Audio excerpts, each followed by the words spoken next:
The potholes this season have been giving drivers in Indiana major headaches. Just on this road alone, there's 1, 2, 3 potholes.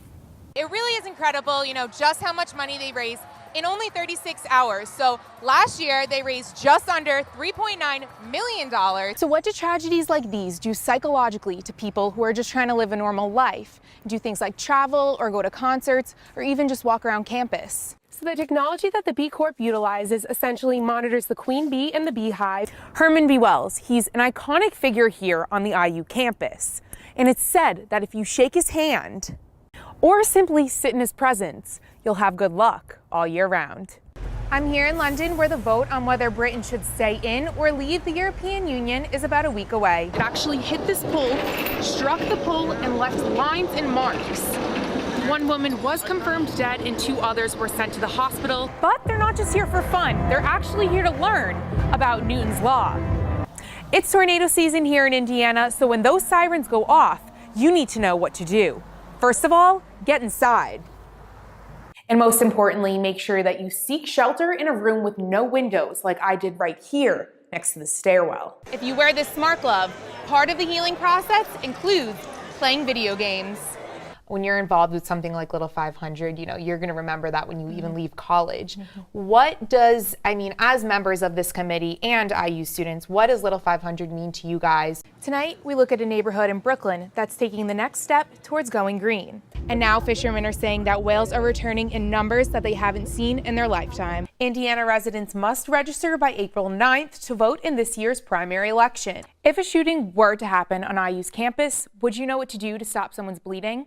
We've got some of the top drivers here testing out the new cars for the upcoming races. And from what I can see, it looks like they're ready for May.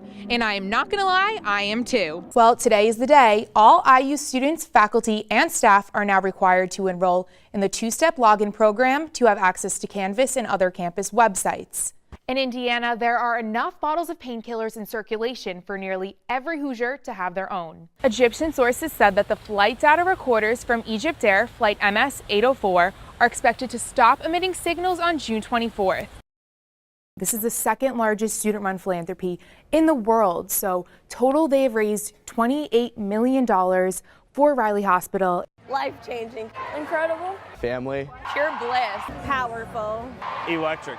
Students say that's how it feels to stand, dance, and raise money for 36 straight hours. IUDM. You guys are making a change from this to this.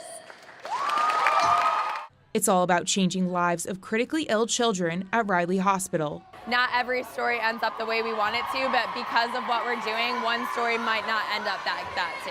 And that was the case for 11-year-old Sierra McCauley. Sierra was 6 years old when she was diagnosed with stage 2 Hodgkin's lymphoma cancer. When you hear that your child has cancer, it's the scariest thing in the world. It was really scary because at first I didn't know it was going to happen, and I didn't know if I was going to live. So I kept courage to thinking that I was going to live. Sierra's chemo treatments cost $40,000 each. She had 12 rounds of chemotherapy, lost her hair, lost a lot of muscle. That's $480,000 just for chemo. Sierra is now 4 years cancer-free.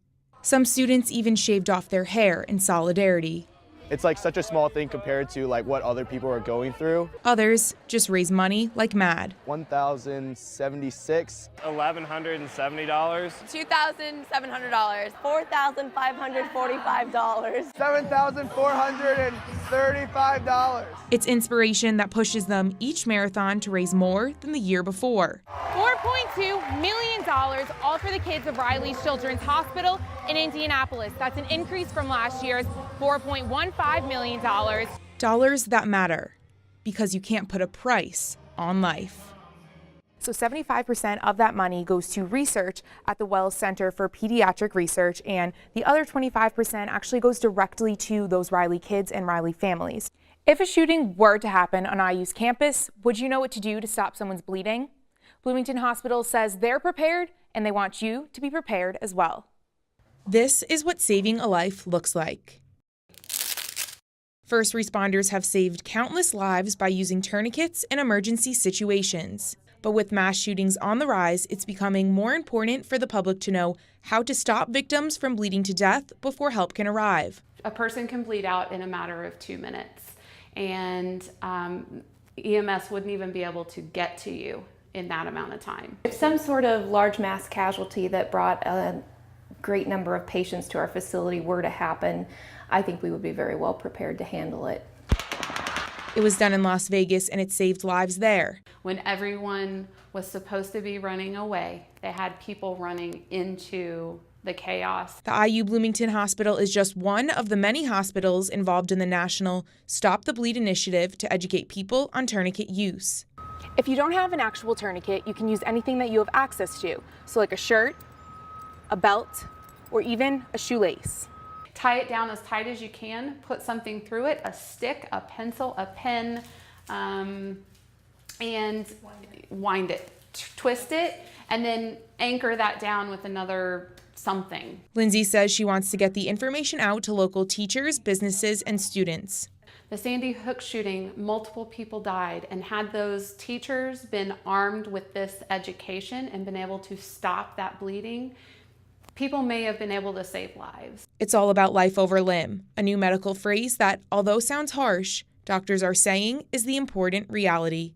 The whole point is for you to get me an alive patient. We grew up learning CPR and AED basics, but doctors are now adding tourniquets to the mix. The national initiative wants tourniquet knowledge to be just as commonly taught as the other two. For more information on the local Stop the Bleed program, contact the Trauma Center at IU Health Bloomington.